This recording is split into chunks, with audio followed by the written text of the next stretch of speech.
The Browns, they're putrid. They're the worst team in the NFL. The season, the 2024 season is over.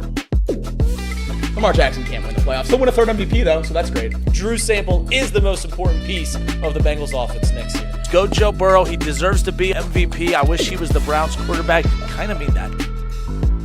If you're looking for the most reactionary, silly, and unserious show on the internet, then you're home.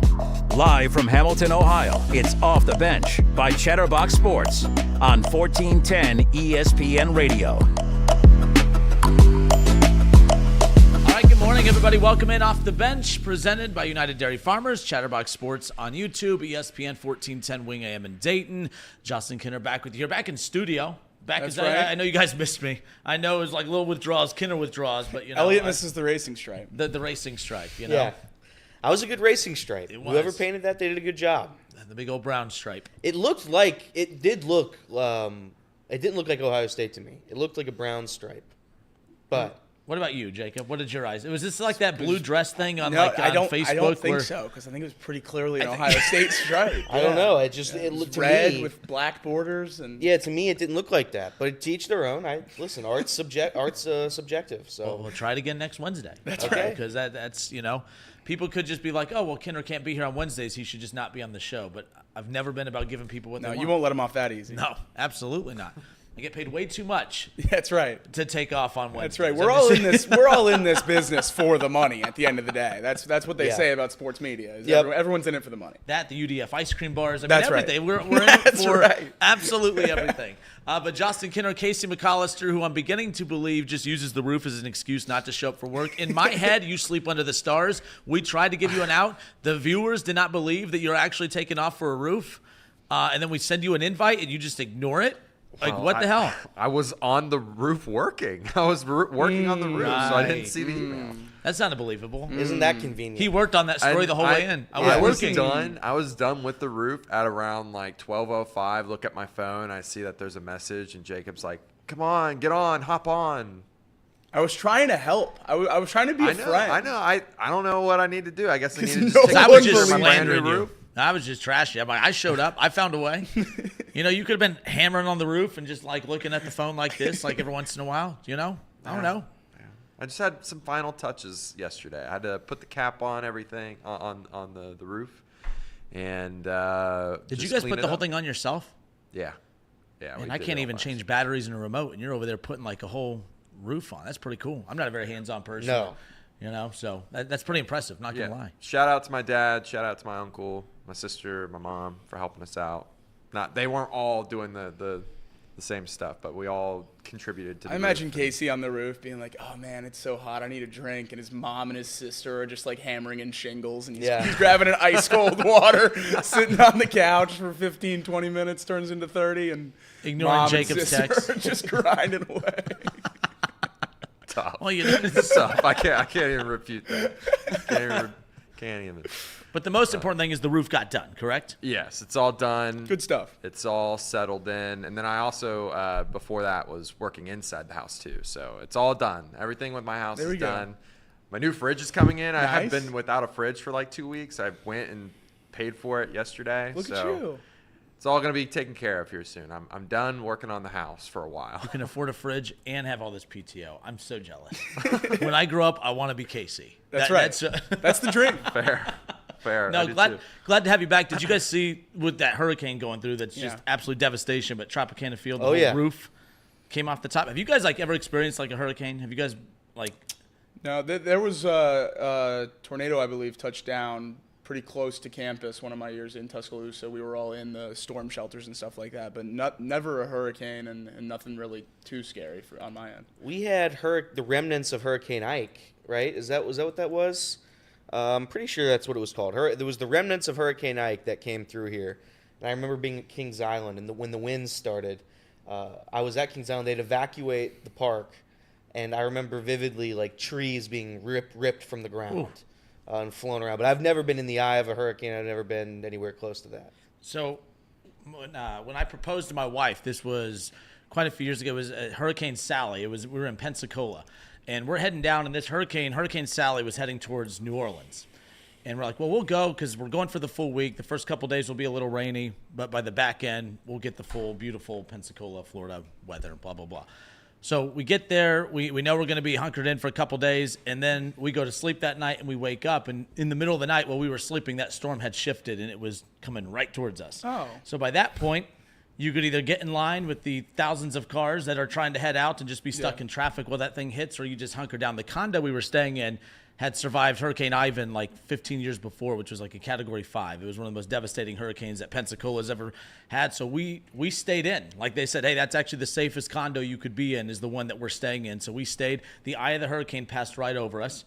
We were dummies, and we put down the storm windows because we were worried stuff flying, breaking windows. You don't want glass everywhere. Well, when the power went out, we can't get those back up, and it is absolutely pitch black. There's no power for days. We couldn't leave the island because there was no gas on the island.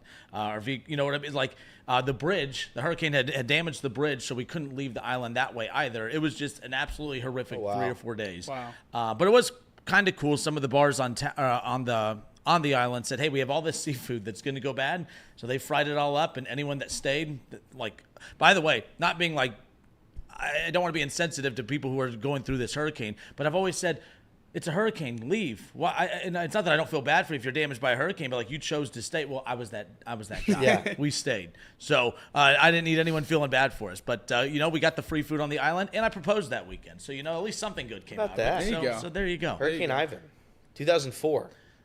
Oh, look at you. I looked Are it you up. fact checking me, dude? Like you I think am. I'm lying? No such. Just making up Hurricane No, I Ivan. was just- no, but I yeah, was just- Hurricane Ivan was pretty bad over there. So. But I have some anyways. friends from school that live in the Tampa area that decided to stay, and they're all, hunkering down in their house. Some have generators, some have been without power for a few days. So just relaying messages and everything like that. Obviously, thoughts and prayers to everyone as it rolls through. It seems like they avoided the worst case scenario, at least from what I'm seeing now. So good news on that front. Seeing the roof ripped off Tropicana Field after seeing pictures yesterday and the day before of them setting up thousands and thousands of cots for people to shelter in made that even a little bit worse to see. So obviously still very, very bad, even though it's not the worst case scenario. So thoughts and prayers to everyone that's down there. It's terrible stuff. We got Elliot's headlines here in a second, but the scariest thing about that, when we walked out onto the balcony before the storm hit, the surge or the tide that had come up, it swallowed the whole condo. Oh, yeah. There's nothing more terrifying than looking down and realizing I couldn't go outside if I wanted to. Like now we're locked in. So that was like a very nerve-wracking couple days. That was just a Category 3. What's happening down south right now is just absolutely insane. But nonetheless, thoughts and prayers to everyone impacted by that, even if obviously you're not living there, but you have family, friends, as you mentioned, that are kind of riding it out a little bit. Thoughts are with them, no doubt. But this is Off the Bench, presented by United Dairy Farmers, Chatterbox Sports on YouTube, ESPN 1410 Wing AM in Dayton. And we do have Charlie Goldsmith with the Cincinnati Enquirer, who will be joining us coming up here in just a few moments. But before we get to him, let's squeeze in Elliot's headlines. Oh. Elliot loves three things: Joey Votto, David Bell, and leading off the bench with top headlines. It's like about 3-4 that? days ago we said it was the last time we were running that, right? Yeah, but it's going to keep going forever. I love that. So some playoff baseball games yesterday. The Guardians, they lost to the Tigers yet again, shut out yet again. There we go. Another 3-0 victory for the Detroit Tigers. They keep marching on. They lead the series 2-1. In the elimination game, I believe, is tomorrow. I should have looked that up. I don't know. Elimination game coming up there for the Guardians, though. Alex Cobb, 3 innings, 3 hits, 2 earned runs from the Guardians side. On the Tigers side, Keider Montero, 1 inning. He started the game, 3 1/3 for Brant Herter. And from there, it was just a bullpen game. So, Tigers win. They shut out the Guardians and take a 2-1 series lead. The Mets and the Phillies. by the way. Tonight? Tonight. Good, okay. The Mets and the Phillies last night, they won 4-1 on a grand slam by Francisco Lindor. It was 1-0 heading into the bottom of the 6th when he hit the go-ahead grand slam. And the Magic Mets continue their run. They have eliminated the Philadelphia Phillies from the postseason. Grimace. Tough scenes. Is it the curse of Grimace, or is it the? It's the OMG Grimace reverse curse. Okay. That makes sense. Jose Quintana, 5 innings, 2 hits, no earned runs, 6 strikeouts. He pitched phenomenally. So good for the Mets. Moving on, the Yankees and the Royals. The Yankees They win 3-2. Giancarlo Stanton was kind of the hero in that one. He had 3 hits and 2 RBIs, including a home run. And a stolen base. Clark Schmidt started 4 2/3, 4 hits, 2 earned runs, and 4 strikeouts. Luke Weaver shut down the game, an inning and 2/3, 2 hits, no earned runs for our guy. If we have the video, we should roll the video, but I know we don't have it. We don't have it, so there would be no point of discussing it. If Tom was here, he would have would've rolled run the the video video 5 times by now. That's true. Seth Lugo, 5 innings, 2 hits, 2 earned runs, 2 strikeouts for the Royals. So the Yankees have a 2-1 series lead there. And finally, the Dodgers and the Padres. Dodgers shut out the Padres 8-0. Series is tied 2-2. I believe it was a bullpen game again for the Dodgers in an elimination game. It's a $1 billion roster. We're going bullpen games. And it was enough. Padres didn't score a run. Dylan Cease didn't have his best day. An inning and 2/3, 4 hits, 3 earned runs. So those are your MLB scores. Some other news in sports. Rafael Nadal. He is retiring from tennis at the end of this season. He will play in the Davis Cup, which will be his final match. That'll be the end of a legendary career for Rafael Nadal. And finally, we have, I believe, NHL scores. So I'm not going to do this every time for this whole year. I'm not going to read NHL scores, but I might as well right now. The Jets, they shut out the Oilers 6-0. Flames 6-5 over the Canucks. The Golden Knights, they win 8-4 over the Avalanche, Casey's Avalanche. Rangers shut out the Penguins 6-0, and the Canadiens shut out the Maple Leafs 1-0. Those are your headlines. My Rangers, 29 saves for Igor, 1-for-1 on the over saves. Yeah, how about that? There we go. Cup year. I'm just losing sleep because the Guardians. It's so tough to watch. The Guardians? Oh, yeah, I'm just... If only there was a system in the heart's MLB broken. where they could have, once they realized they were good this year, if they could have added some bats that would help them score some runs in the playoff. If only there was a way to do that. But, hey, keep Sadly. bragging about that story of, hey, overcoming the odds, not spending any money, and yet here we are. Here we are. It's exactly what we called. We knew this was going to happen. All of us. We all knew this was going to happen. Everyone just, oh, you're just trying to find something to complain about. No, I'm not. I think it's a horrible precedent to set, not spending money on your roster. And I think it's cool that they got to the point where they're good enough to compete and have the best record in baseball. But we knew all season that it was going to come down to this point. Now, there's still a chance. Now, they can turn it around and come back and win this series, no doubt. But, I mean, the last 2 games to be shut out, back-to-back games, I mean, we'll get into more of that coming up in a bit. They also are being maybe eliminated by a team that didn't spend money and sold at the deadline, which makes it better. I hate both of them then. I hate both of them. Good point. Anyways. All right, we're going to talk a little Reds. We're going to talk a little Bengals. Charlie Goldsmith, the Cincinnati Enquirer, covers both. Friend of the show. He joins us next.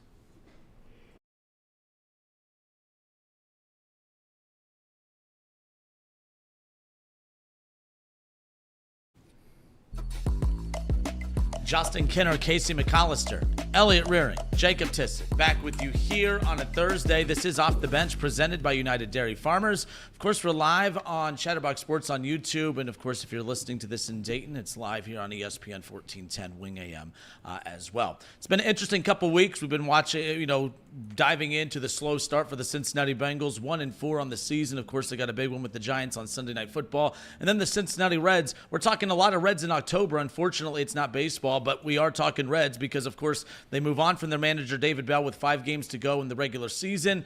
Everyone's bombarding the Reds front office, questioning the decision, and then, they go out and get arguably the best manager in baseball in Terry Francona. So we're going to talk about all of that as we bring on our next guest, Charlie Goldsmith with the Cincinnati Enquirer. Charlie, we appreciate your time. Welcome in. Obviously, I don't think there's any shortage of content for you by any means, but we'll start with the Reds. Look, we knew the Reds had to go get a manager. There was a long list of managers that they could have potentially went out and got, but were you even surprised that the manager, Terry Francona, that was the guy? Are you surprised that they were able to pull that off and name him the manager late last week? Yeah, I don't even know that this is something they fully expected they'd be able to, and certain they'd be able to pull off until it really got done, just because of Terry Francona is a guy who had as much leverage as he'd want? Did he want to wait for a specific type of job? Did he want to stay in retirement? And the real story here is the fact that he specifically signed up and wanted to be a part of the Reds. Shows you everything you need to know about the confidence he has in the organization. It was an organizational win for the Reds getting Terry Francona. They were like, all right, do we want to do a manager search? We're ready to do a manager search. We have binders full of notes.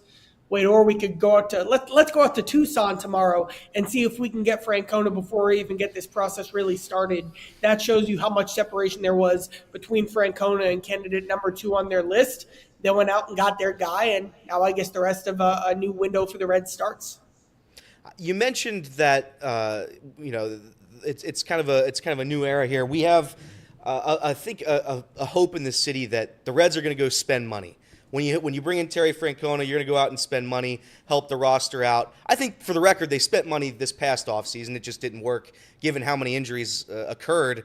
Do you think the Reds will continue to spend this offseason? I know you tweeted out that they have to, or I guess it was Nick Kroll who said it, though. Nick Kroll said, we have to fix the outfield. The outfield wasn't good enough. Do you expect them to go out and get a right fielder? They know their biggest need is a power-hitting right-handed, or I wouldn't just say right-handed, a power-hitting outfield bat or a third baseman. When I'm creating my watch list, or when I created my watch list for this offseason, it was power-hitting third basemen and outfielders, maybe a slight lean towards prioritizing the outfield, but Spencer Steer gives them some more flexibility. I keep waiting for someone to tell me publicly or privately that the Reds have the green light to spend aggressively this offseason.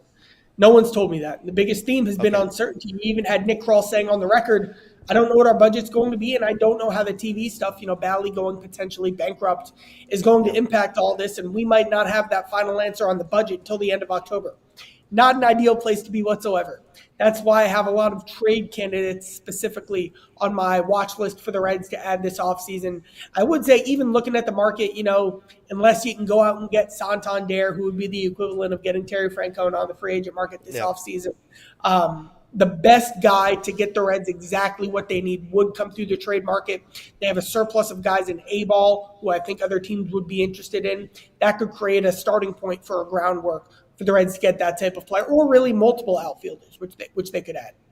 I think if you look around the roster right now, we hoped this past offseason a lot of the rookies from 2023 were going to be able to continue that dominance. CES goes down. McClain never played. TJ Friedel, obviously not a rookie, but didn't start a lot of the season. Are you going to expect them to play a major factor coming into 2025 here?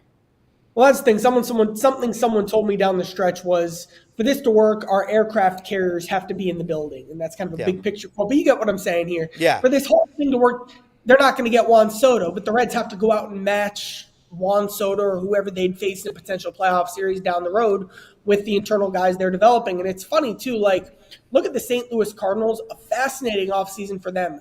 They've said, it's been a whole thing. The Cardinals' way has failed. It's over. It's dead. We've relied too much on free agency. Instead, we need to start putting our chips back into player development. And they're doing a massive sweeping set of organizational changes this offseason and into next offseason to make that happen. That's a reminder of free agency isn't a fix. Free agency is a way to supplement and support your roster. Trades are the same way. For this whole Reds thing to work, it has to be Ellie McClain, the pitching, Steer, Marte, the guys you mentioned. For this to work, it has to be those guys anyway in the first place. There's always going to be a priority on that type of development in Cincinnati. Matt McClain to center field. I saw that, and I got a little nervous. I don't know if the Reds are actually going to do that, if that's just something they'll try out during spring training, or what the deal is there. But my concern would be the injury issues Matt has had for the past 2 years now, moving it out to the outfield, which obviously, anybody can get hurt, run into each other. There's more injuries, in my opinion, there than in second base. Do you expect Matt McClain? Because I think we also expected Jonathan India to go into the outfield this past season. Never happened. Do you think this was just some I don't want to say it's a lie, but do you think this was just talk, or do you think they're actually going to try to put Matt McClain in the outfield?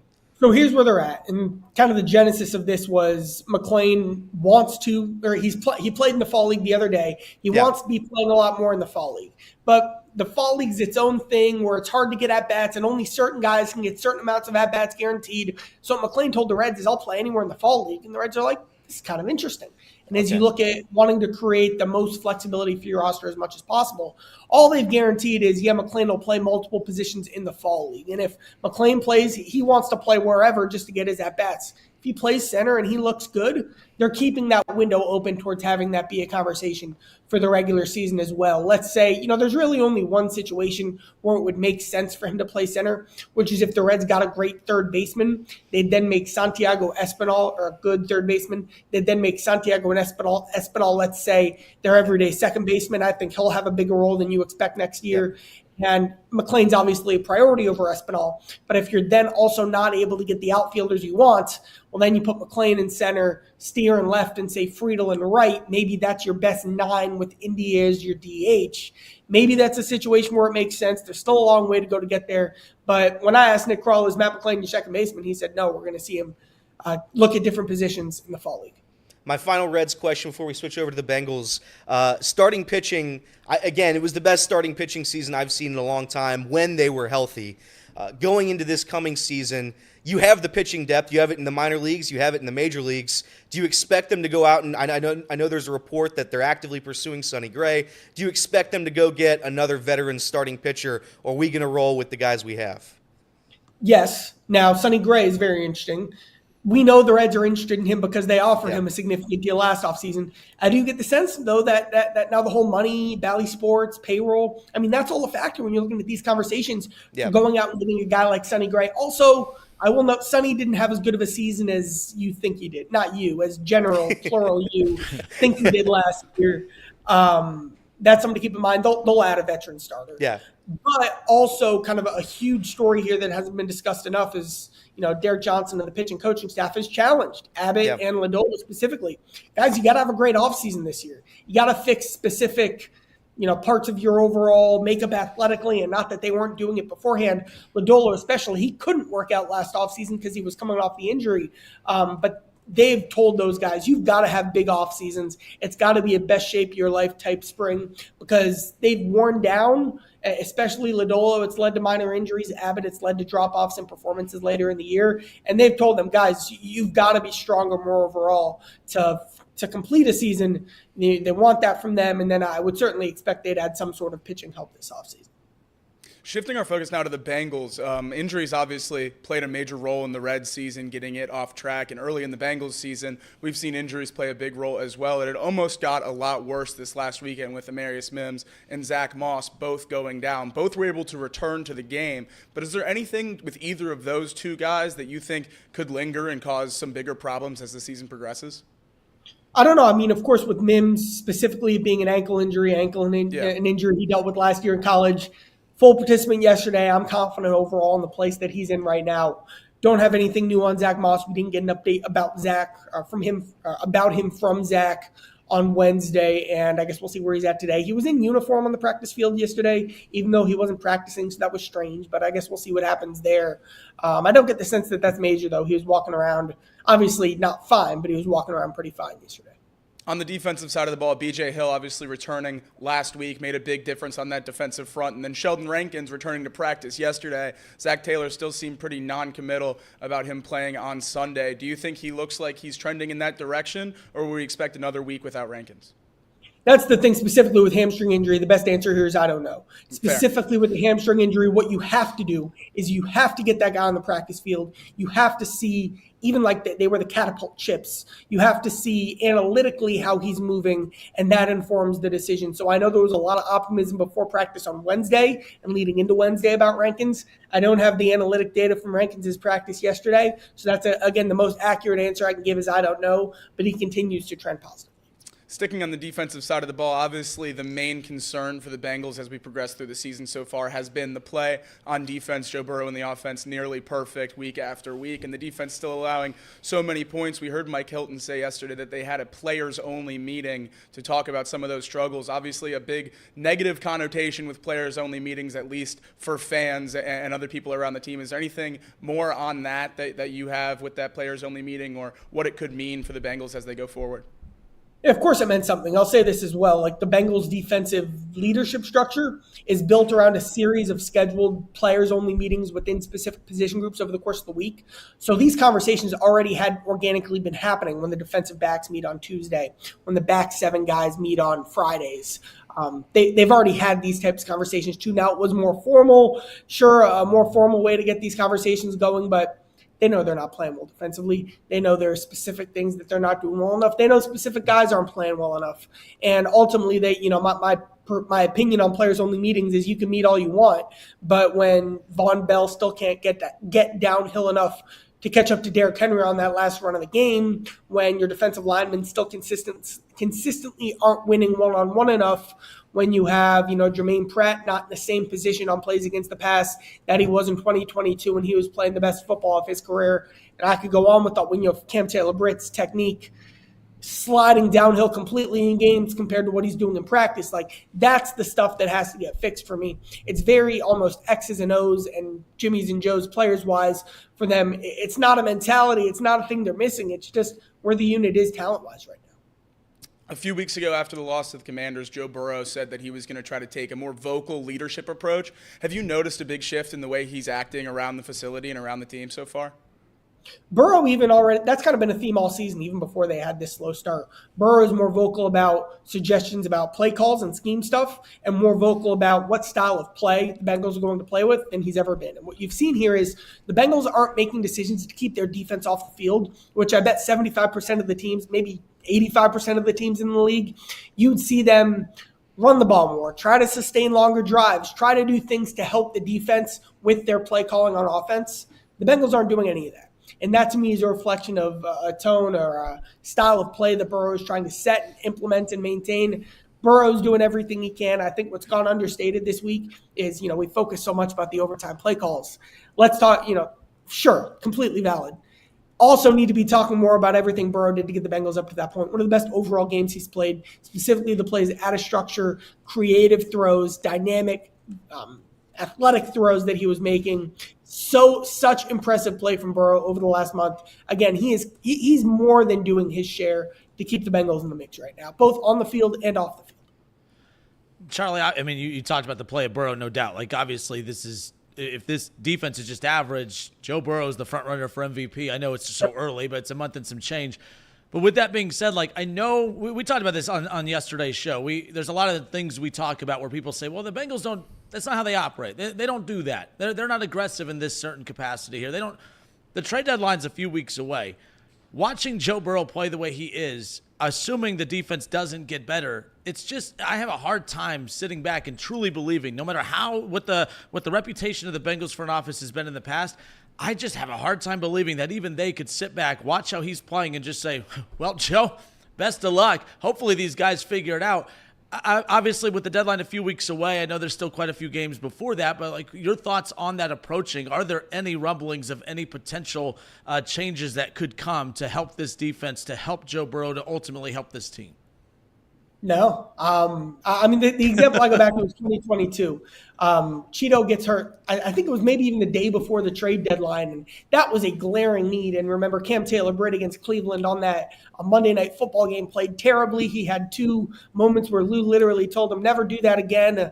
That was a great team in a bad spot and an obvious position of need. And they're like, we're good. And for a team that had those expectations and was playing at that level to not make that decision then, obviously, they've got huge needs now, but this isn't even a team with as much of a Super Bowl expectation at this stage of the season as the 2022 Bengals did at that stage of the season. So I look at the Bengals' history as history that shows what decisions they'd make leading into the future. We never like to put reporters on the spot to talk about coaches' jobs, about whether you think someone's going to lose their job or not. But fans always, everyone's seat's warm. Every coach's seat's warm, according to all fans and stuff. Is there any feel of that? Is there any feel of seats being warm, or is this just an understanding of, Zach, you're fine. It's your side of the ball. That's fine. This team's still playing very hard. Anaruma's a good defensive coordinator with bad weapons right now. What's the vibe for you and just reporters covering this team right now as far as anyone's job security is concerned?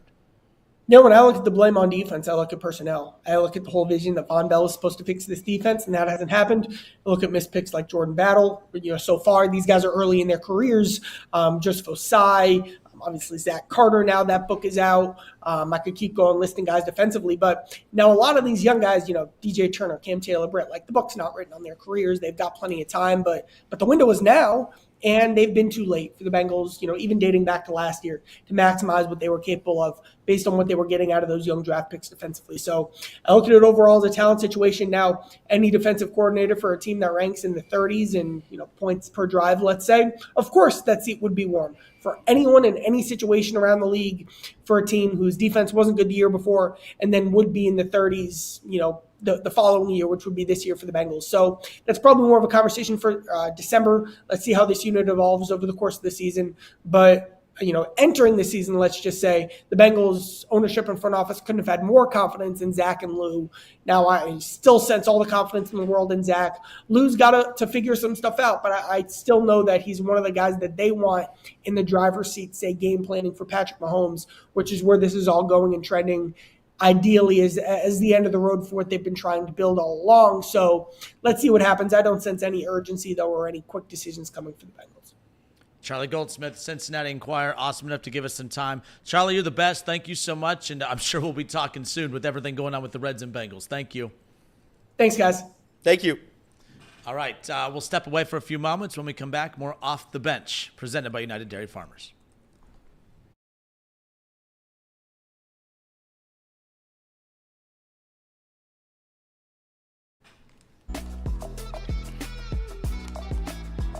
All right, and we are back. Justin Kinner, Casey McAllister, Elliot Rearing, Jacob Tissett with you here.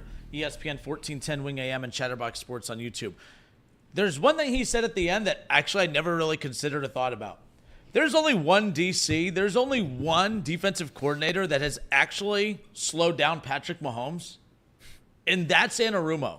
Never looked at it from this perspective, but he brings up a good point. With all the mess that's going on the defensive side of the ball right now for Cincinnati, and everyone's always, when we go through a little month stretch of bad football on either side of the ball, it's time to get rid of this coach.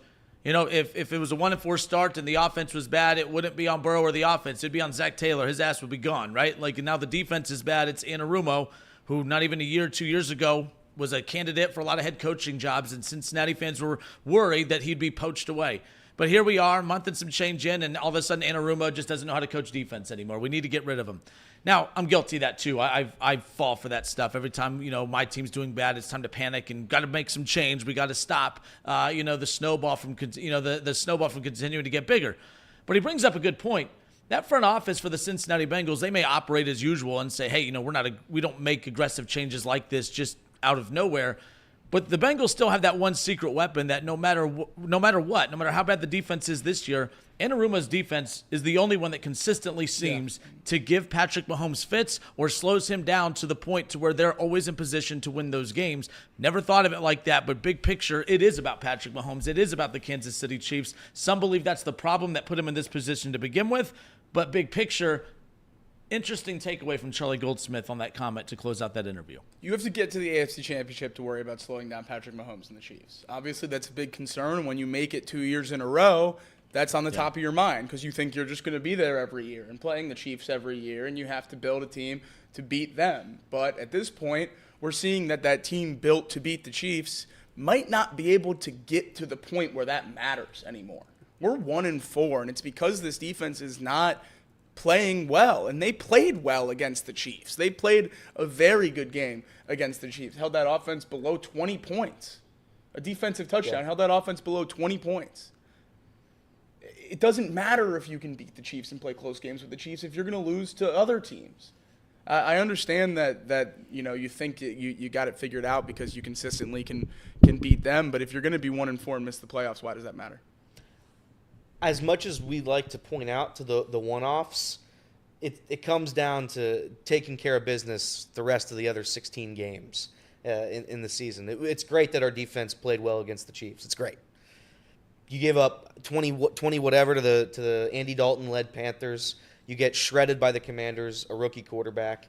You get shredded by the Ravens. I try to give Lou the benefit of the doubt, because I think there has been moments, that whole playoff run, Lou's defense did hold up. It was a bend, don't break, and they never broke, not once, during that postseason when you went to the Super Bowl. But now it comes down to, are you going to be able to fix this? And if you can't just keep doing the same thing over and over again. We can't just let this season waste away and say, well, Lou can stop the Chiefs. Lou can't stop anybody, and it sucks. And I'm not saying he doesn't know how to coach. I'm not saying any of that. I'm just saying similarly to the Reds, at some point you have to make a change if it's not working. And I know, it's going to be a little bit hypocritical because I was on the side of David Bell on that. But at the end of the day, the expectations are vastly different in the NFL than they are in Major League Baseball. You have a top 3, arguably, quarterback in the NFL. He's scoring 30 points a game, and we're losing. And we're losing everything. We have 1 win in 5 weeks of football, while our quarterback puts up 35 a game. Something has to be fixed. And if it has to be Lou, it has to be Lou. If it's Duke Tobin, it's Duke Tobin. I think we're all on the same bus that it probably won't be Zach Taylor. And somebody's got to answer for it. I think the front office knows that. And they, similarly to the Reds, I think they'll probably be looking for a scapegoat. And whether or not it's Lou's fault that these guys can't make tackles or have so many defensive miscues that it's scary, whoever's fault that is, Lou's name is on the top of the defense. And that's his, unfortunately, that's his responsibility. That's his cross to bear. Yeah, I mean, I'm somewhat with you, but I'm not gonna get rid of Lou because not that I have any factual evidence this season to back up Lou. I just know what he's capable of doing when he has the right players on this defense specifically, and it's a team that, I mean, we were crowning him Ludini and the master of the second half of football games. I mean, he just gets to working on the game plan after the game unfolds, and he just magically holds teams to 0 points in the second half a lot of the time. To me, it's a Duke Tobin issue. It's firing on it's missing on these picks in the draft. It's missing on these guys bringing in free agency. Nick Scott and then Geno Stone, those are your 2 replacements for Jesse Bates, and they've both been abysmal. They've been the worst in the league both times. Yeah. How is that possible? Yeah, both times. How can you not find a average level replacement at the safety position? That's tough. That's real tough. And then something that I caught, the first name he brought up when he talked about draft busts was Jordan Bauer. Yeah. That I did not expect. Right. That was the first name he thought of when he talked about busts. That means that there might be 0 hope for that safety room moving forward. And I think that's a roster construction issue. That's not a Lou Anarumo issue. He's got no one there to help. He's got a guy that probably we should have never signed to begin with in Von Bell. I mean, there's a reason why he got dropped from the Carolina Panthers a year into his 3-year contract. It's because he's older. He can't play. And now we're dealing with those consequences because we wanted to feel safe. We wanted to get a guy that we knew in the building. We wanted to get a guy that was young instead of just getting guys that are good. Getting a guy like, how many safeties were available in this offseason that were all pro status? Justin Simmons sat untouched until preseason, right? Yeah. Like into the preseason. Continue, yeah. Sorry, but no, that's a good point. You get my point. You get my point now. I don't want to keep on rambling here, but for me, I'm pointing the finger at Duke Tobin. You've swung and missed too many times, and now it's effectively cost us the season on defense. So that's who I'm looking at. The worst part about the Duke Tobin conversation for me, and that's also who I put the blame on, is that if you look back at these drafts, and not even look back, on draft night, more often than not, these picks were viewed as bad. Yeah. Most of the time when you're talking about a team like the Bengals missing on so many draft picks, it's guys that are true busts, guys you thought were going to make immediate impacts and didn't and failed. More often than not, we're drafting guys that are graded poorly pre-draft and hoping that they just become a better player when you increase the level of talent they're going against. That is an insane way to operate. The Chiefs have been able to rebuild on the fly and win Super Bowls in the middle of a rebuild. Why?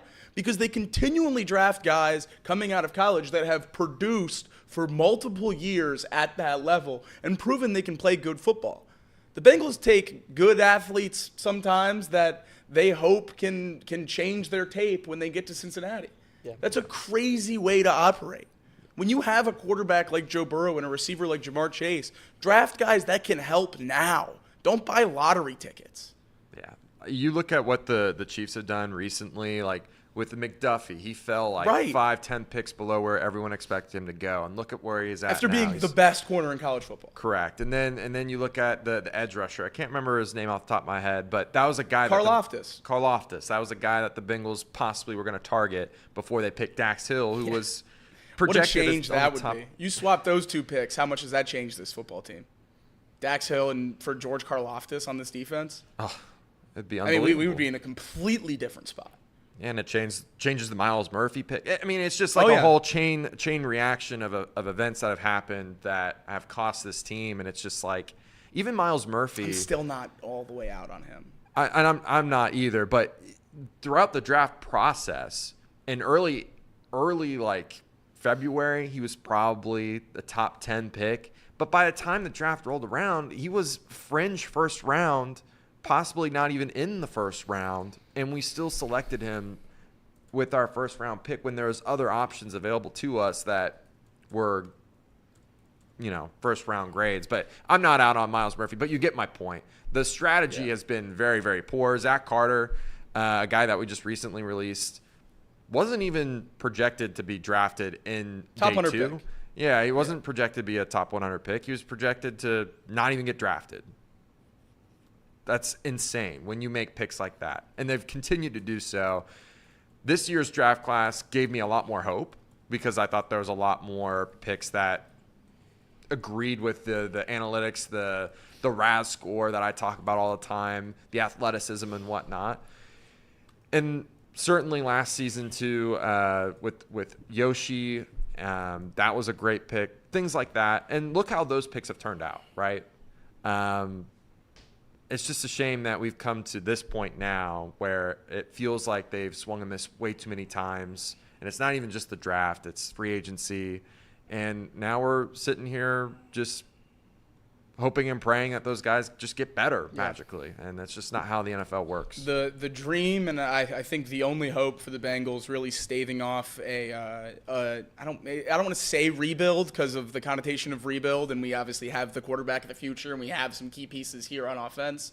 But a defensive rebuild, I guess, is true. We're going to have to gut that roster at some point. But the only way the Bengals can really save this current makeup of the roster is if the 2024 draft class goes down as a historic draft class with the amount of hits. And right now it looks like it potentially could. If Amarius Mims can stay healthy and play at the level we've seen flashes of him playing at, then getting an all-pro level right tackle at that point in the draft is absolutely a steal, and that'll be great. And Chris Jenkins has already made a massive difference on the run defense and on the interior as a whole, so that's a phenomenal pick in the second round. If Jermaine Burton can turn into anything of what we hope he can be, maybe eventually some point down the line, that'll make the third-round pick great. And obviously we already know what Eric All has been able to do. He leads all tight ends in the league in average separation per route ran. He's been unbelievable this year. That looks phenomenal.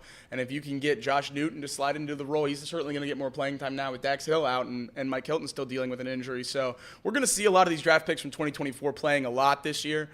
Cedric Johnson, Tanner McLaughlin still out so far, not been activated yet. And obviously Dejon Anthony making a big play in the wrong direction earlier this year, but a big play against the Panthers breaking up a fake punt. So a lot of production being asked of from guys in their rookie year from this 2024 draft class. And if we're able to hit on more of them than not, I think it could save this current roster rebuild and not have to go fully off the deep end to tear up this defense. But if we miss on some of those guys that we're preying on right now, I don't know what this team looks like.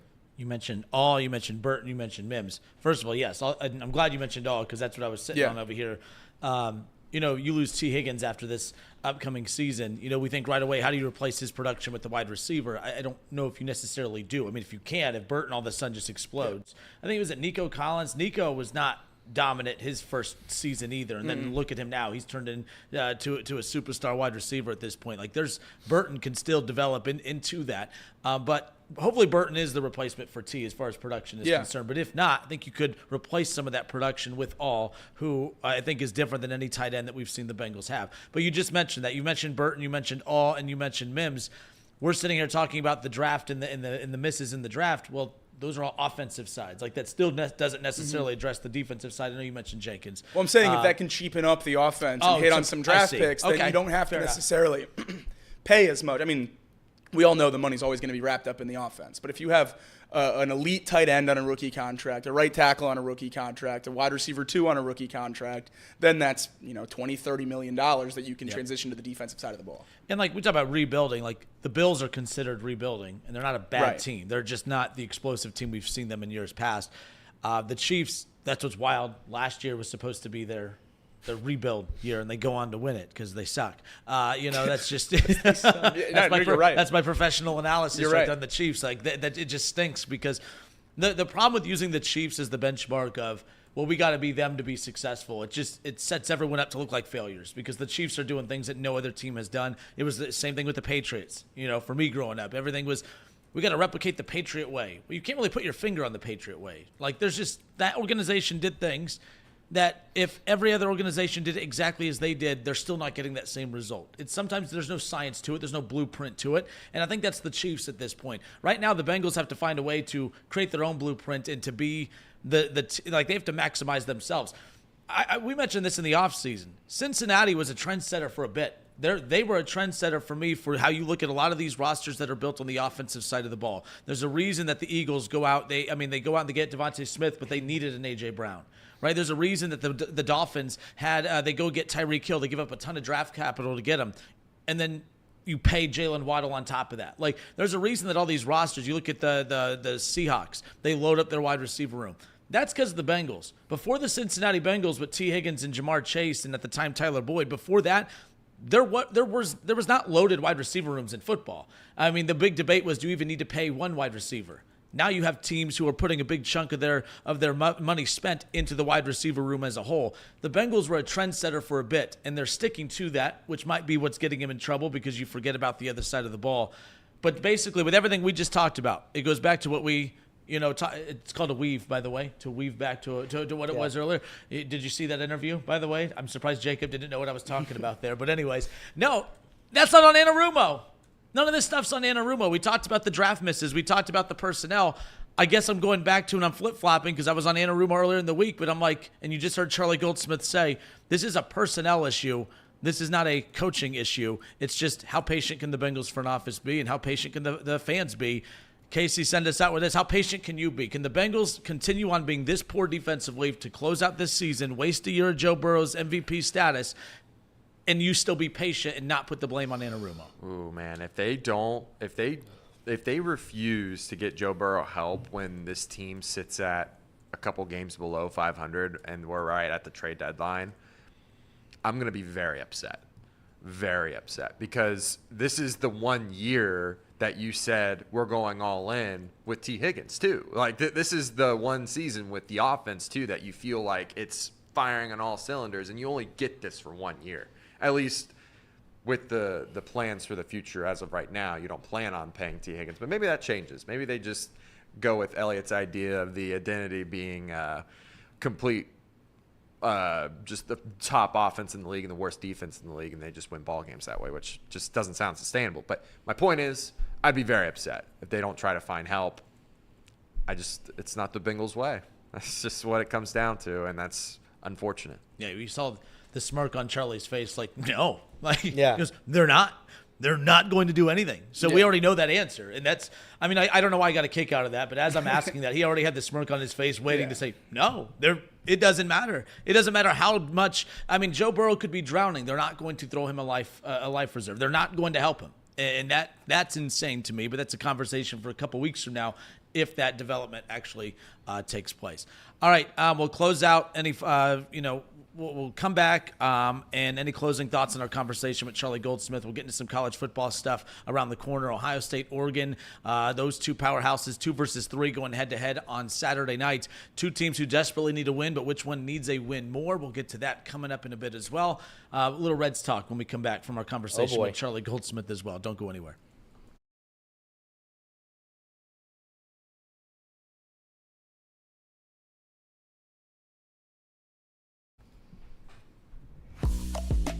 Justin Kinner, Casey McAllister, Elliott Rearing, Jacob Tissett back with you here. This is Off the Bench, presented by United Dairy Farmers. We spent that last part of the show just kind of basically picking apart some of the conversation we had with Charlie Goldsmith.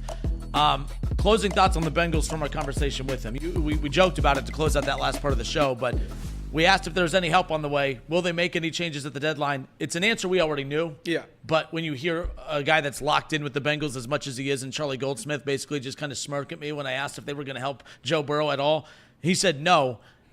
No Bengals fan. Are we saying right now, as we sit here on October 10th, I believe it's the 10th. Is it the 10th? Yeah, it's the 10th. Are we saying here on October 10th, are we warning Bengals fans ahead of time? Do not get your hopes up. Do not expect a move by the deadline. Are we warning people that now? We feel pretty confident in that? I don't think the Bengals are going to get anybody, and I think it's a testament to the way they've operated as a franchise. People have, the Bengals fans specifically, they won't let you criticize the Bengals because in the past few years they've made great strides. They've gotten Joe Burrow, they've gotten talent, they've changed the way they've done things a little bit, but they're still the same organization. They're still the same. It's a little bit different. It's a little bit different now when you have a top 3 quarterback in the NFL, when you have an offense that hums like this. But they are in desperate need of help on the defensive side of the football. Desperate need of it. And they're not going to make a move. And it's a testament to the way they've done business. It's a testament to the way Mike Brown is the cheapest owner in sports. It's why everybody has these thoughts. Because there are other teams that would go out and help right now. Get help right now. And they won't do it. And maybe it's like there's too many problems to fix. Maybe one guy won't make the difference. But I feel like if you operate that way, you just don't know, and we're just giving up. I would hope that there's a turnaround at some point with this defense. But through 5 weeks, I mean, I've seen no signs of life. They are going to continue to get steamrolled from now until the end of the season. Our only hope is that the offense is so good that they can just continue to keep running. But it's sad. It's sad that they probably definitely will not make a move. Yeah, no, I wouldn't. I certainly wouldn't make a move. I don't think one guy's going to make a difference on this defense. I think there's way too many holes, and I don't think any of the guys that could actually make a difference on the team as one player are actually going to be on a reasonable market. I think a trade for a guy like a Max Crosby or a Justin Simmons, if they're even available, which we don't know if they're available, if those guys are even available, it'll take a T. Higgins plus or 2 firsts plus or something like that. So we're not only asking the Bengals to make a move to bolster the defense, we're asking the Bengals to make a move for an all-pro, no doubt, Pro Bowl level guy at a marquee position to make a change on this defense, which that's not a Bengals thing that doesn't happen. That's an everyone thing that doesn't happen. Those players don't get moved in the middle of the season very often, if at all. So we're asking the Bengals to step drastically outside of their comfort zone as an organization and to step drastically outside of the in-season norms of the NFL. And we're doing that in a couple places because we're also – a lot of fans are asking them to fire Zach Taylor and hire a Mike Vrabel or a Bill Belichick. Yep. Well, spoiler alert, outside hires don't happen in the middle of the season. I don't care how bad your team is. So, when you've reached a point with faith in the team 5 weeks into a season where your best case scenario for saving a season is to make moves that have never happened before, you're in a pretty bad spot. So I think at this point, the best course of action for the Bengals, and it sounds like a joke, and sadly it's not, is to sit down and pray that the defense can figure it out and play a little bit better, because that's the best chance we have. Because I have faith in the offense to score 4 touchdowns a game.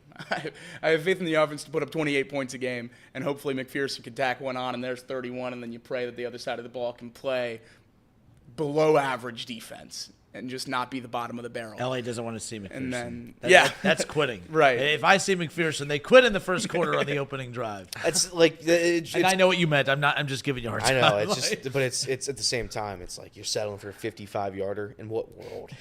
I also think the narrative around Mike Brown being the same and everything like that is also just not all that true. The Bengals have been, a top 10 to 15 spending team in the offseason, every offseason for the last, since this window really opened. So I think he deserves a lot of credit for that as well. But, I mean, obviously until you sign Jamar Chase, that's going to keep continuing to be a talking point. But he was said to be the cheapest owner in the league. That's why Burrow was going to walk, and then we made him the highest, paid quarterback in the history of football. So I think that the Bengals are going to be committed to improving this team in the offseason.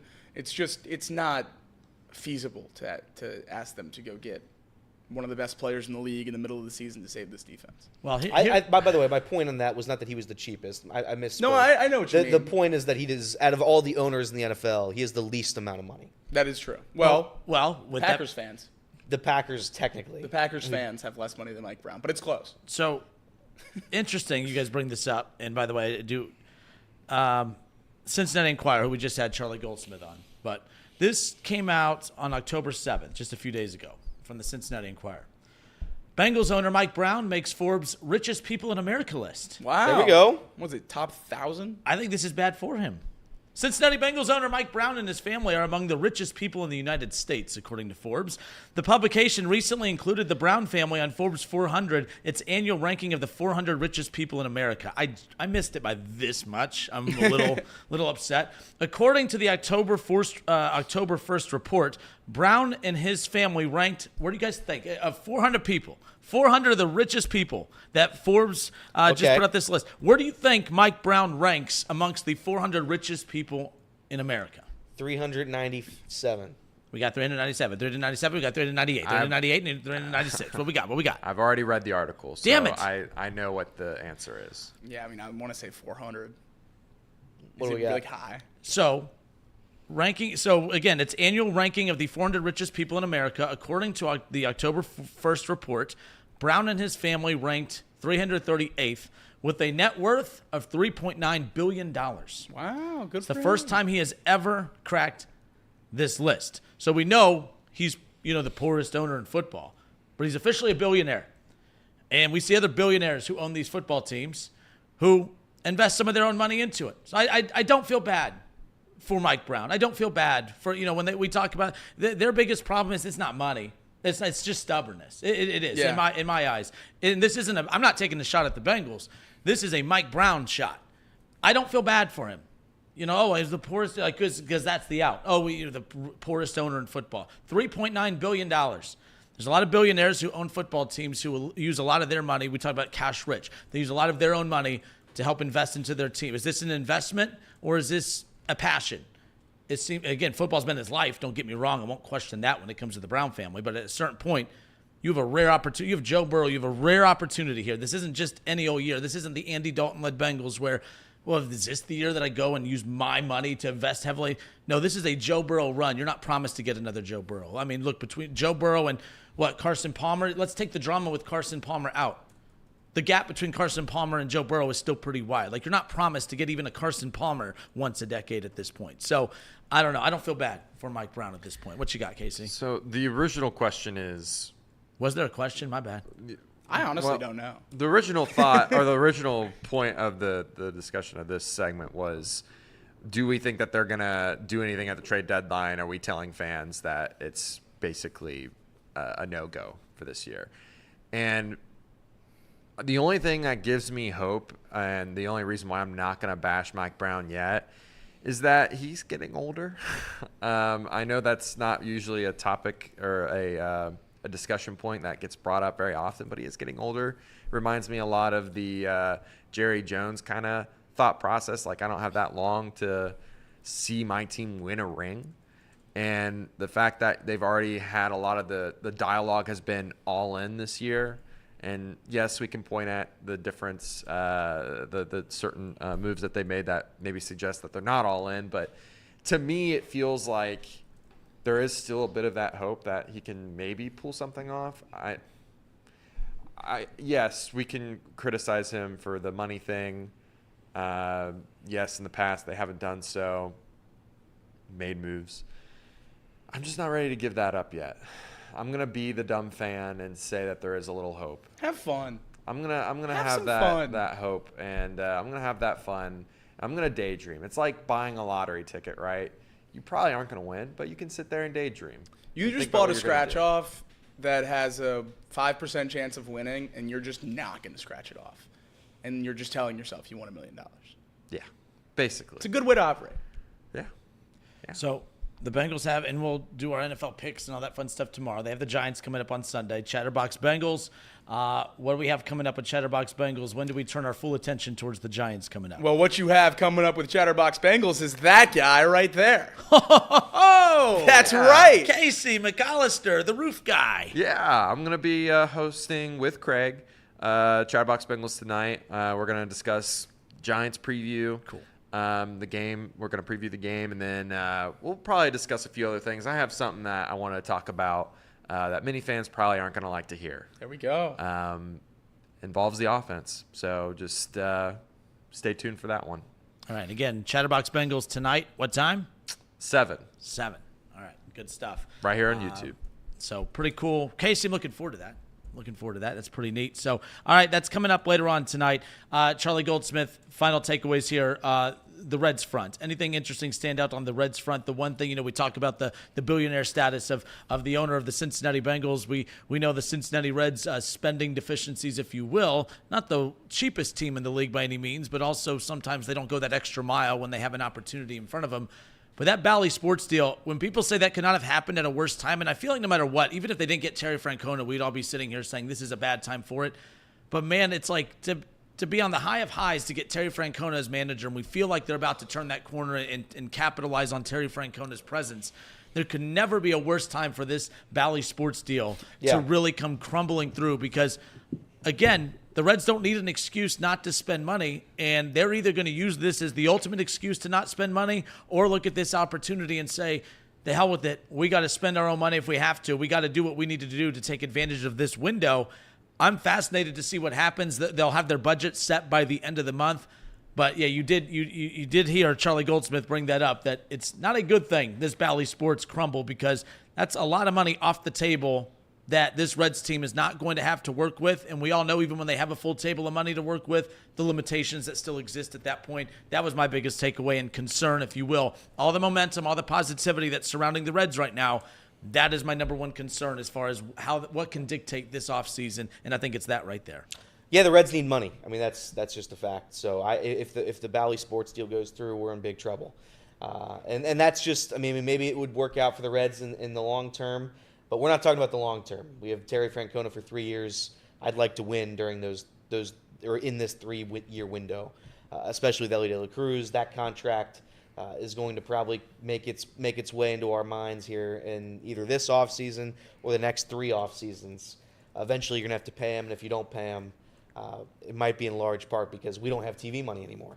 So I'm very scared about that. The other parts of the interview that I took away from is the Reds know that they have to address certain areas of this team. They're going to go spend money to fix that issue. That's regardless of the Bally stuff. They're going to spend money this offseason. I'm just hoping it's not going to be the last time they do it for a while because of what happens with the TV money. Matt McClain, I'm happy to hear that was not like a super serious thing coming into next year. I think he just wants to play baseball, and he's going to try to get playing time at bats as much as he can. And if that means playing in center field during this offseason, that's what he'll do. But that's it for me. I think those are my biggest takeaways. The other thing he said, too, that caught my attention, maybe with the Bally Sports money off the table, it could impact them from a free agent standpoint. But what he did say, and this goes to your point about what he did bring up, was the fact that they might turn more of their attention towards the trade front. How can they bolster this roster without spending a lot of money from a free agency standpoint? I'm not saying you don't spend money with trades, but he did say trades become more of the focal point of the offseason if that's the case, if they're not in position to spend money from a free agent standpoint. Yeah, and I think there's a lot of guys on this team that are very tradable. You have a lot of depth at a lot of key positions, starting pitching, middle infield. These are positions other teams want. And in the offseason, that's the best thing about the offseason is all 30 teams think they're competitive, so everyone's a buyer. So if you can give someone a good offer for a player on their team, and they think that you could talk them into bettering their team with, a 2-for-1 or whatever it might be, then you can make that trade because everyone thinks they're in it at least a little bit. So moving on, starting pitchers, and like a guy like a Lodolo or an Abbott that has been established in the league, or a guy like a Jonathan India or Jamer Candelario, obviously struggled last year, but guys that have been established in the league. We're not talking about trading prospects for prospects or MLB guys for prospects. We want to move these guys for guys that can contribute right now. And the best time to do that is in the offseason. Obviously, the trade deadline is where everyone focuses on because that's when you want to really get the wheels going if you're in a good spot. But the most impactful time to improve the roster is the offseason. I don't want to just go free agency. I think it's very important to explore the trade route as well. All right, this is Off the Bench, presented by United Dairy Farmers, Chatterbox Sports on YouTube, ESPN 1410 Wing AM in Dayton. So we got Tony Romo, you got Al Michaels, you got a handful of guys that just always seem to rub people the wrong way when they're in the broadcast booth as of late. Well, there's a new name you could add to that list, and you could thank the MLB playoffs for that. You could thank the New York Yankees for that, possibly. We're going to talk about that when we come back. Plus, we'll get into Ohio State, Oregon, college football. We have plenty more coming your way. More Off the Bench next.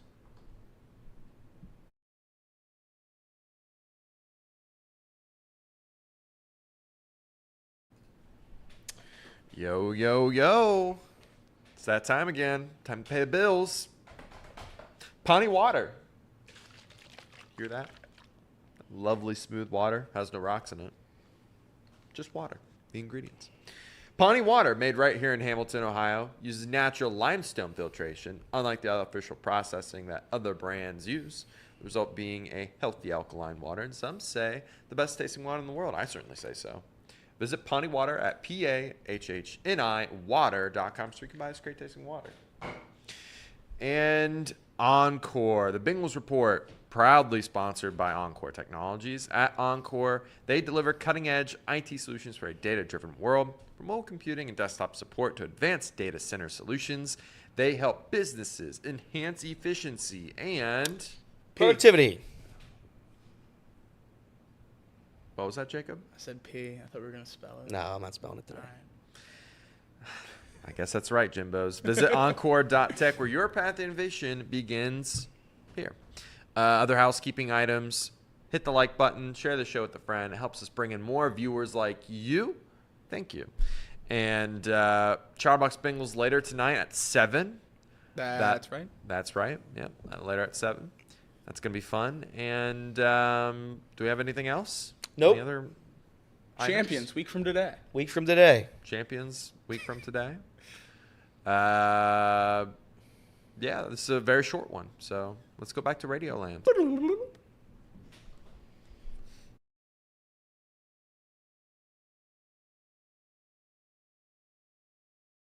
going on now?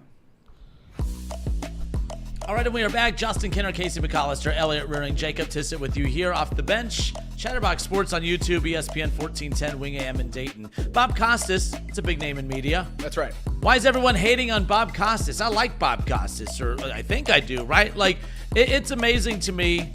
I don't know about you guys. Like, it's amazing to me how much people pay attention to the broadcasters and during a game. And I say this because obviously a lot of people do. Otherwise, they wouldn't throw around the money that they do to get guys to call the games that they do, whether it's, the Super Bowl, the NFL, NBA, Major League Baseball, this, that, and the other. I like what Major League Baseball did. They went out and they got a pool of guys that have, high status in the broadcasting world to call a lot of these games that you normally don't hear call games throughout the regular season. It just makes the playoff games feel bigger. Adding Bob Costas' name to that is huge. So I enjoy the idea of Bob Costas being in the broadcast booth calling Major League Baseball playoff games. But all everybody is doing is ripping Bob Costas. It reminds me a little bit of Al Michaels, who is one of my favorite broadcasters out there, but he continues to get ripped on a week-in, week-out basis when it comes to Thursday Night Football, right? Like Tony Romo. I know a lot of people hate Tony Romo. I don't mind Tony Romo. I'm in the minority on that. I don't mind Tony Romo. I'm in the minority on that. I completely get it. But, it is interesting, the guys that, and it always seems to be the guys that are paid a lot of money to do it. It just seems to be the guys that are paid the most money that always seem to rub people the wrong way. And I don't think it has to do with money. I just find it interesting. Maybe that's the point. Stephen A. Smith is one of the most well-known. I know he's not play-by-play or doing any of that stuff. But Stephen A. Smith, it's rare that I hear someone say, man, I really like Stephen A. Smith. It's always, I hate Stephen A. Smith. Skip Bayless. It's rare that I hear anyone say, I like the unemployed Skip Bayless. It's always, I hate Skip Bayless. Colin Cowherd. It's very rare. I'm a huge Colin Cowherd fan. I'm one of the biggest Colin Cowherd fans. But it's rare that I come across somebody that says, I really love Colin Cowherd. I don't really hear people say I love Bob Costas. Al Michaels, I don't know, people have checked out on Al Michaels. Tony Romo, everyone hates on Tony Romo. The most ironic part of this is if you have a list of the most hated broadcasters right now, and you have a list of the most successful, richest broadcasters right now, the list is one and the same. It's very weird. I don't know why that is, and maybe it's because we hear so much of them. Maybe because they are put on the biggest games or they're put on the biggest shows. I'm not really sure why that crossover seems to exist between both sides. But Bob Costas seems to be making a lot of enemies right now because, well, just like us, he's a fan of baseball, but he's letting his fandom of a particular team seem to bleed into his work calling these games. Look, we're not all pulling for the Royals. We don't want to see the Royals in the World Series. We don't want to see the Royals take on the Tigers in the AL Championship Series. I get that. So why are we mad that what we want is also technically what Bob Costas wants? Bob Costas is letting it be known that he's not a big fan of the Kansas City Royals. He's letting it be known that he is a huge fan of the New York Yankees. Every time Aaron Judge strikes out or grounds out or flies out, you can hear the disappointment in his voice. When a player on the Royals flies out, you can hear the excitement in his voice. When the Kansas City Royals hit a home run or turn a huge double play, he's disappointed. When the Yankees make a big play, the inflection in his voice, it takes over the broadcast. I see why people are getting annoyed. It doesn't bother me. If he was if he had that same bias that everyone is accusing him of for your team, would we notice it as much? I don't think so, but the bottom line is this a we don't like Bob Costas, or is this a we just hate the New York Yankees? What's going on? Why is everyone burying Bob Costas as we sit here right now? First off, I very, very much want a Royals and Tigers championship series. Right. That's the main thing I want. The Yankees losing would make me very, very happy. I think everyone was really, really happy when Bob Costas came back. He was an elite broadcaster when he did his first tour, and when you bring his name back to baseball, fans were rightfully very excited. But I think when you cross the line from the Romo debate of whether or not he's an annoying broadcaster to now this Bob Costas debate where he's clearly rooting for one of the teams, it's getting to a point where it's hard to watch the games to a point where you're not getting annoyed if you're not a Yankees fan. I mean, Bobby Witt Jr. is one of the young faces of baseball, one of the best young players in the sport, makes an amazing diving play to turn two, and Costas says, oh, well, Giancarlo Stanton dealing with a leg injury. Can't blame him for not beating that one out. Yeah. How about we champion the 22-year-old shortstop making an amazing play? Last night, Giancarlo Stanton hits one in the gap and stops at first. And Stanton's a little banged up right now. Good play by the outfield, but back in his day, Stanton would have stretched that one to two. All right, Bob.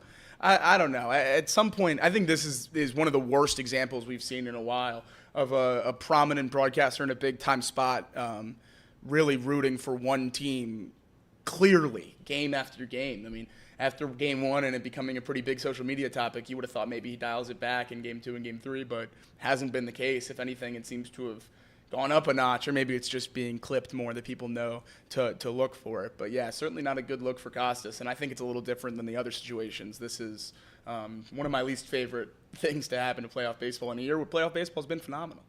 Yeah, I watch some of these games, and I have to put it on mute. Whenever I watch Bob Costas, it's terrible. With all due respect, he's had a great career. Yeah. But he just doesn't. I mean, he doesn't bring the juice. There's no juice at all.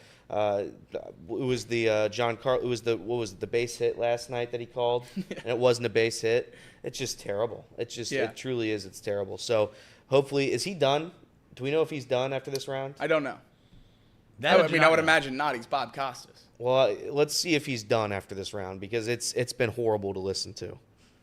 Who's been? I mean, he's obviously with Fox, right? Who has the World Series this year? Is it Fox? Is it always Fox? I don't know.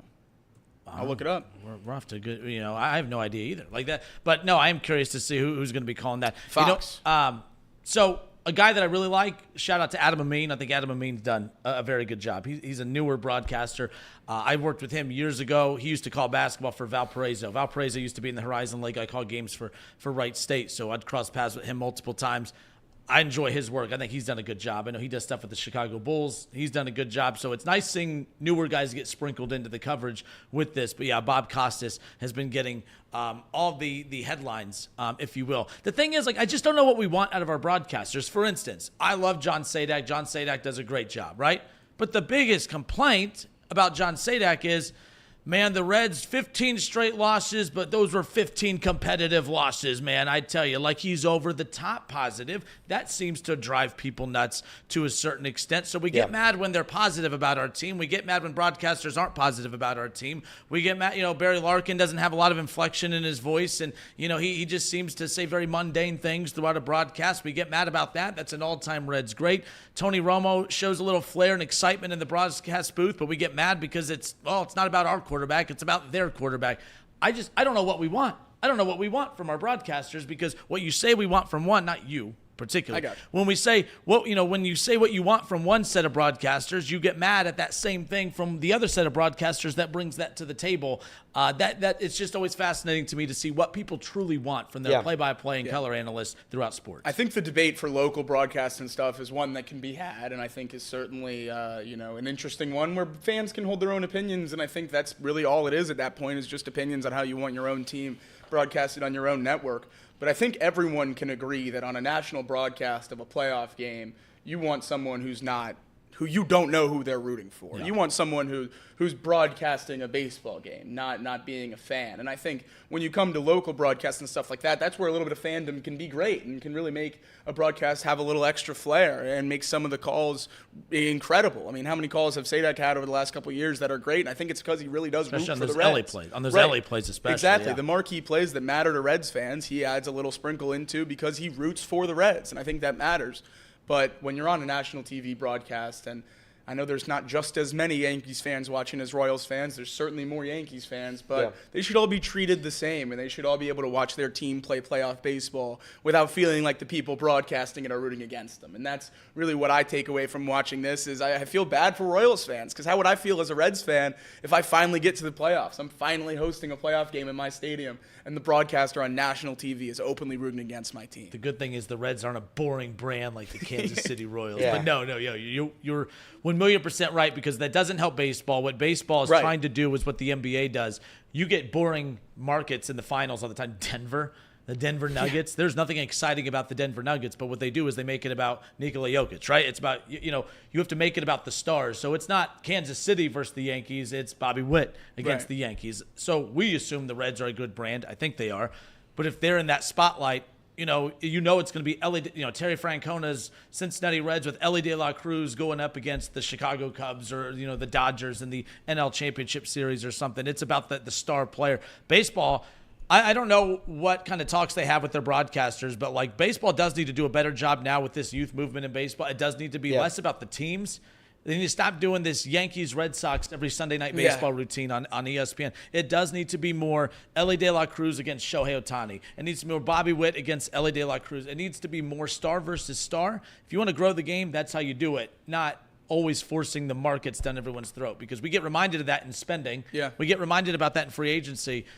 We shouldn't be reminded about it even when we have small market teams like the Royals going up against the Yankees and discrediting them like what Bob Costas is doing. So just to be clear, I wasn't defending Bob Costas. I was just kind of bringing to the table, like, it's amazing to me what bothers people and what doesn't. And you bring up a good point. When I brought up John Sadak, the local stuff versus national. But Reds fans cracked me up, because what was the big takeaway on Marty and Tom?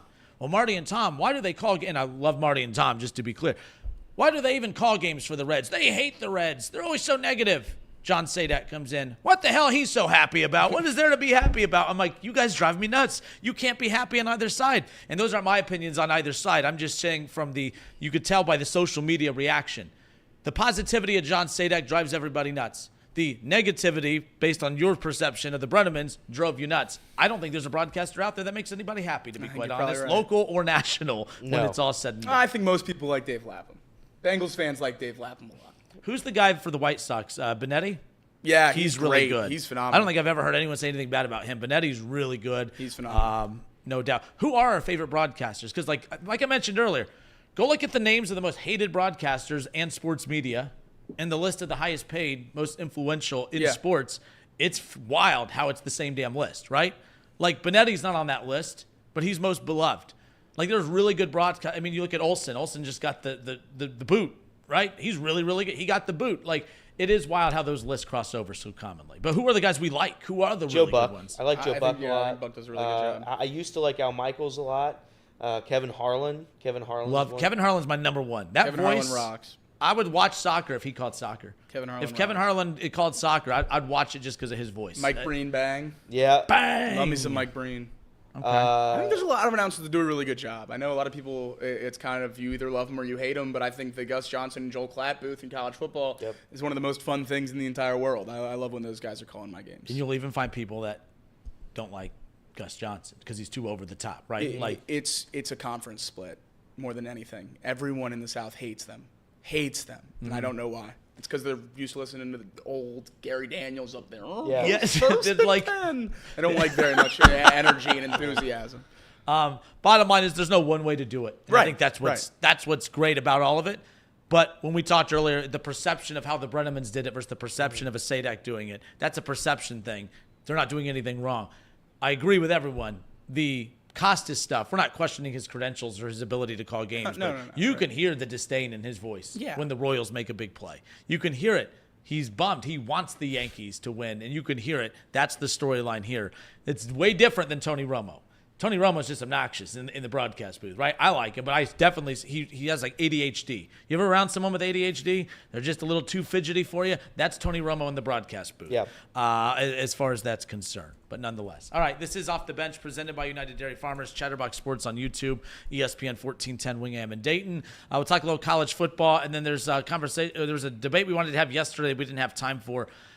When you look at, like we talked about the Bengals not making a trade coming up or a signing, or any big signing in free agency. You know, the Reds just make Terry Francona the manager. Right now, all of us are sitting here saying that was a slam dunk hire, a home run hire if you want to stay in the baseball talk. Like, you can't go wrong there. What if he failed? What if he's a bad manager with the Reds? Are we going to say that this was a bad decision to make Terry Francona the manager? How do you evaluate what a good trade or signing is? Is it the result of the intent? Is it the result or is it the intent to address a need for a team? We'll get to that when we come back. More Off the Bench next.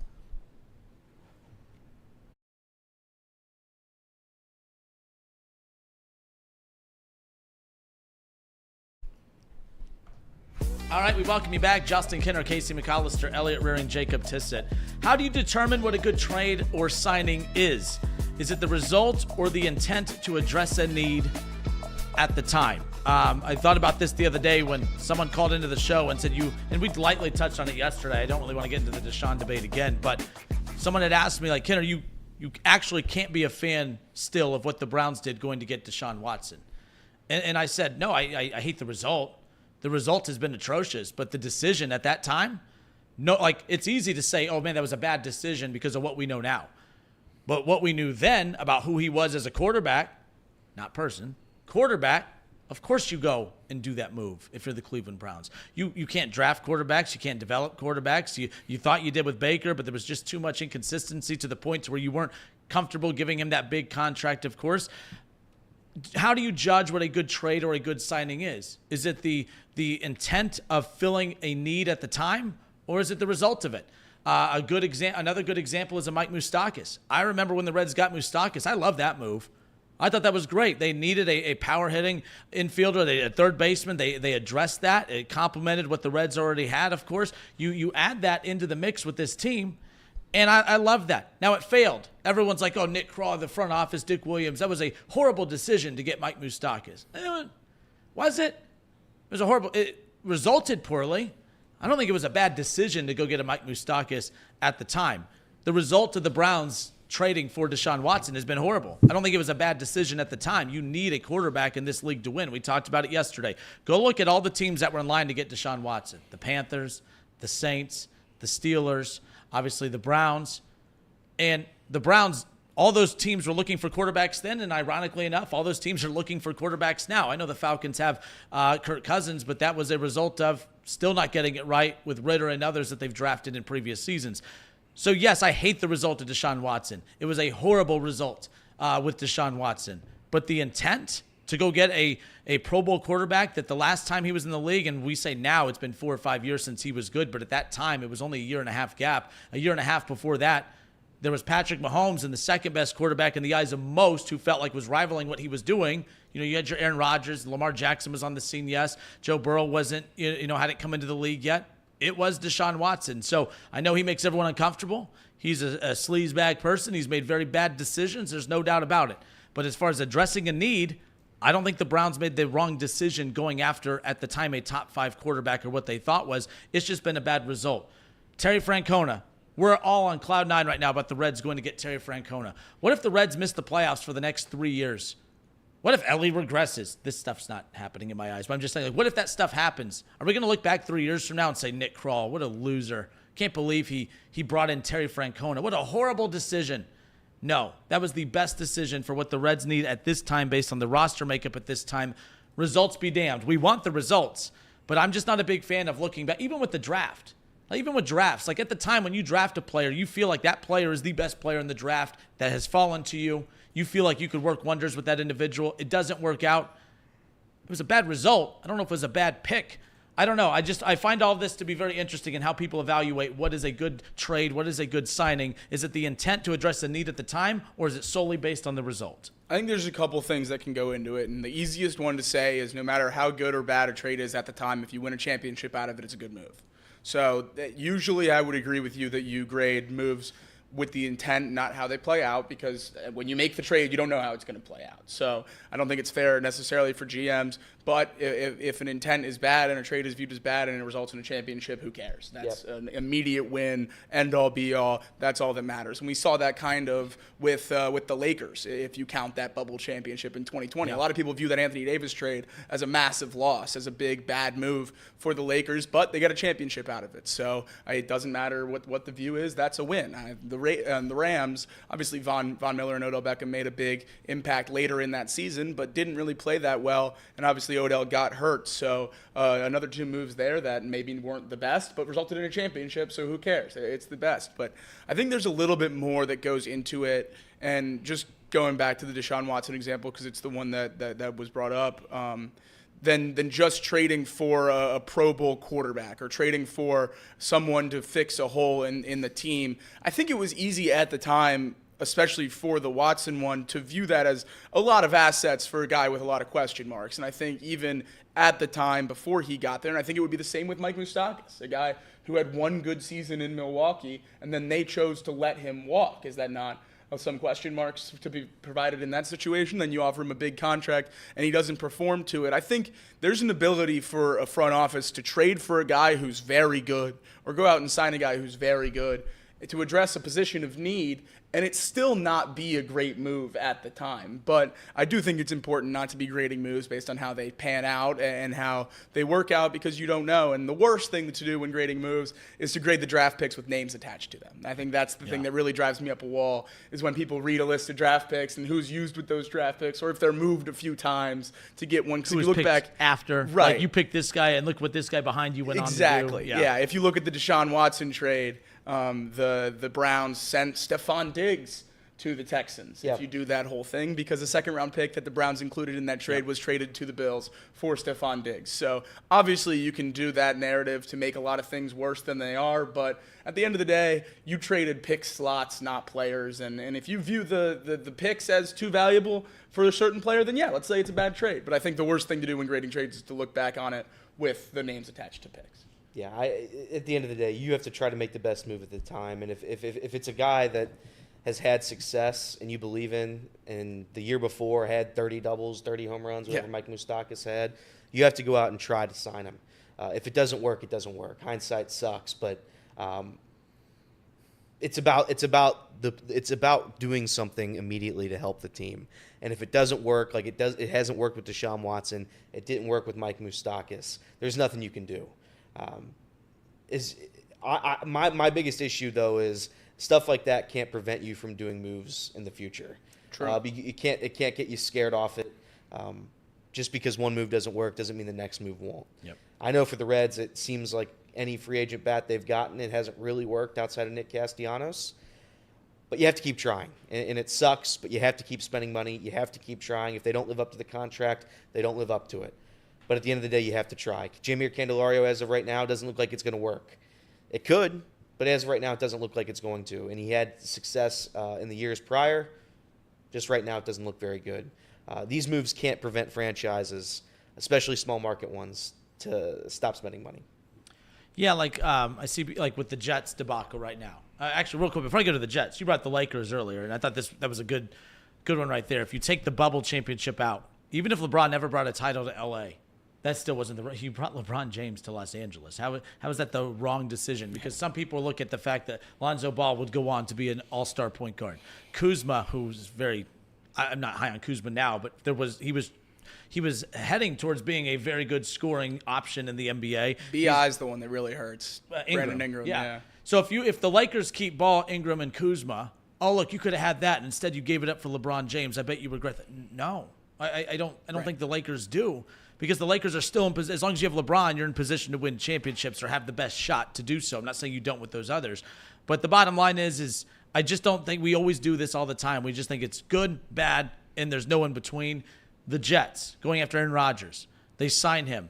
Let's say nothing comes out of it. They don't even make the playoffs. He gets injured last week. They don't make the playoffs this year. Was that a bad signing? No, I think it's a bad result. You were the Jets, who have been drowning in quarterback mediocrity for decades. You finally go get a big-name quarterback that is just a few years removed from winning his 4th MVP, back-to-back MVPs. So to me, no, I don't. The bad move there is letting him be your shadow GM. Yes. Not quarterback. Yes. Oh, yeah. And it's like Belichick too. Whoever signs Belichick next, whoever he coaches next, great addition as a head coach, no doubt. But if you give him that GM title, now that's a bad decision just based on results in the past. But yeah, we just get so heavy with all this. For instance, the Denver Broncos.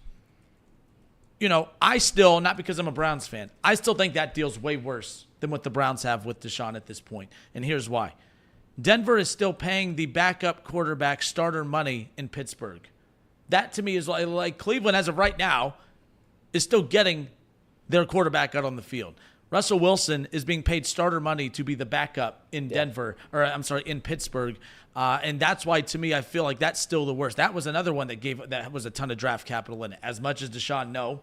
But at least, in that process, Cleveland still has won during this period. Not this season, 1-4, oofa. But nonetheless. But all right, how much time we got? Got about 2 minutes here. 2 minutes. That's about right. So we'll push that Ohio State-Oregon conversation to tomorrow.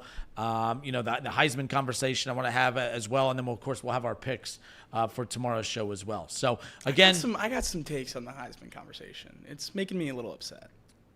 Tease for tomorrow. We can just tease it. No, that's fine. But But it's making me upset. Is it Genty and Hunter being the two front runners that's the problem? We can start it here. Those two need to be number 1 and 2 by a distant margin. Okay. I don't have an issue there. My issue basically starts at 3 and goes with the next bajillion spots. Is it on the Vegas odds? It's all about the odds. It's all about It's all about the odds and how they make no freaking sense. But we'll get into it tomorrow. All right, well, that wraps it up for us here on the radio side. We have the Justin Kinner Show coming up next. The voice of the Buckeyes, Paul Keels, every Thursday joins me to kick everything off, and he'll join me next right here on 1410 ESPN Radio. But we're done with the radio side on Chatterbox Sports on YouTube. Until tomorrow, this has been Off the Bench, presented by United Dairy Farmers.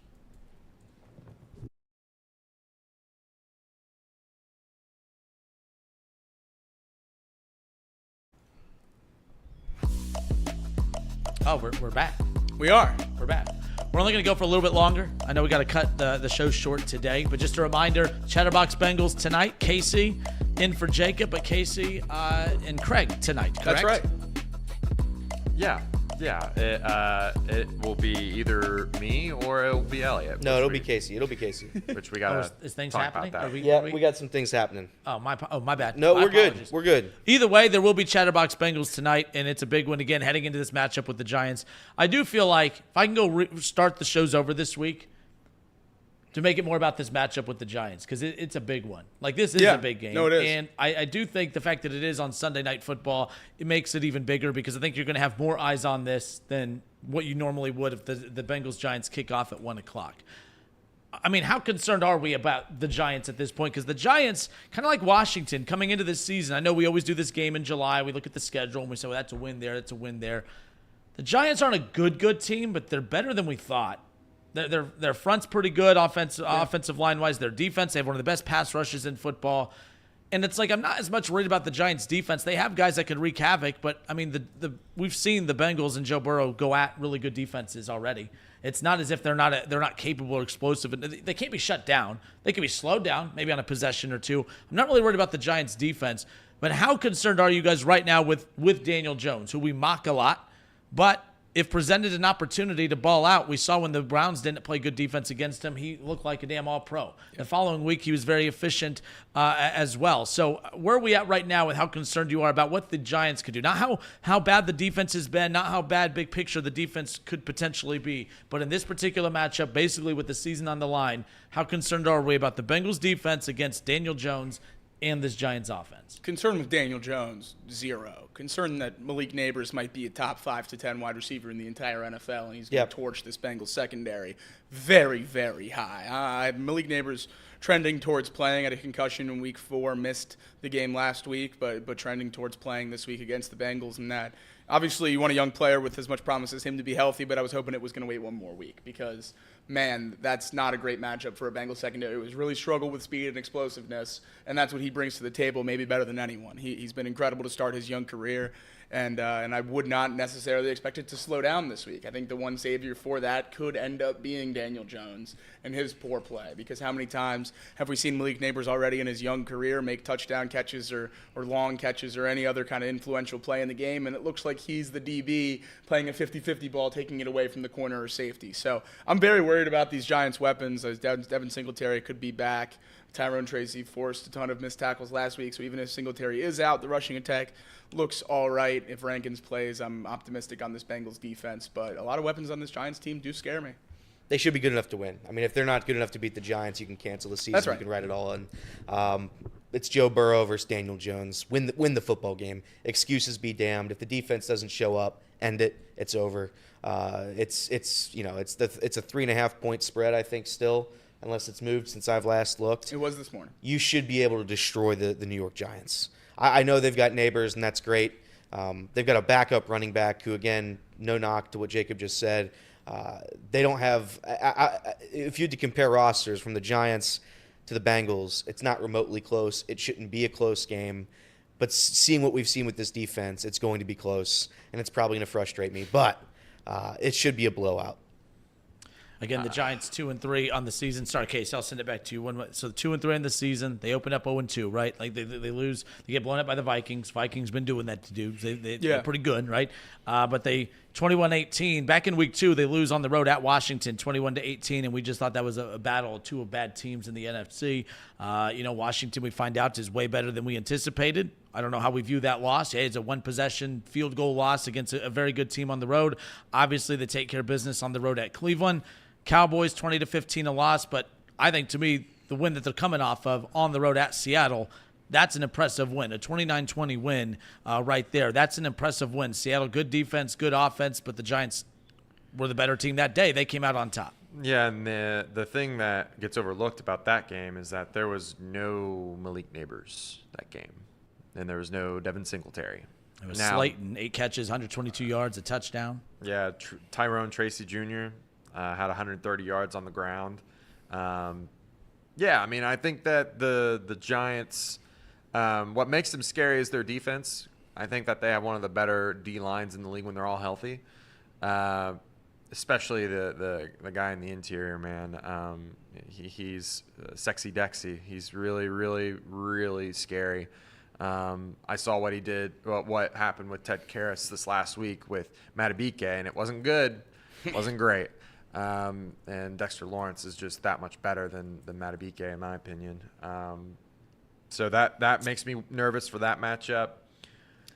Would you like to guess Dexter Lawrence's bull rush win rate through week 5 this year? I don't want to.